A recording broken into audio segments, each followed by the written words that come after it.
To this. It's debasing and dehumanizing by design. In the video, Noam said that this overseas jail where prisoners are being held without trial is one of the tools in our toolkit that we will use if you commit crimes against the American people. They claim they're deporting undocumented gang members, but some just incredible new reporting from Mother Jones magazine suggests the American government is simply disappearing innocent people on the stupidest of pretexts. The magazine spoke with 10 families of disappeared Venezuelans who say their loved ones were abducted because the U.S. falsely accused them of having gang tattoos. Noah Leonard is one of the Mother Jones reporters who spoke with the families of those detained Venezuelans, and he joins me now. I just want to say Isabella Diaz is the co-author of this piece. The two of you did incredible work. This is some of the finest journalism I've read in the Trump era so far. Oh, well, thank you for having me on, Chris. It's really important. So let's talk about one of the people that you managed to track down.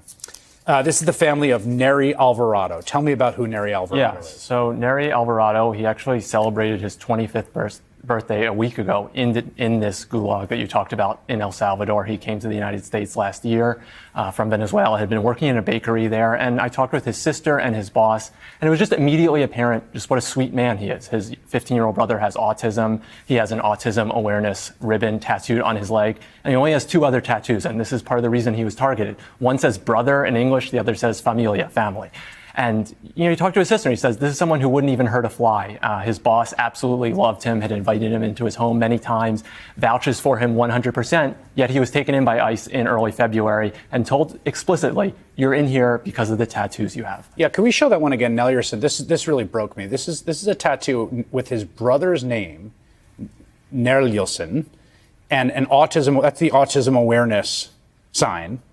And that tattoo, we think, is part of what got this guy grabbed, deported, and stuck in a prison with a shaved head, stacked in those cells with zero way to get out because of that tattoo. Yes. I mean, it is hard to believe. I mean, but we spoke with 10, like you said, 10 families. All 10 of their relatives had tattoos. It's, there might be some people who were sent there who didn't, but clearly they were targeting people who had these tattoos based on the idea that this is an evidence that you're in a gang. But that is such pseudoscience, basically. And especially in this case, these are obviously transparently not gang tattoos. And what is so kind of infuriating about this is, too, that when he was taken to ICE's office in downtown Dallas, I was told by his sister and his boss, he recounted this one day later. He said, they told me I was clean. They checked my phone. I explained my tattoos.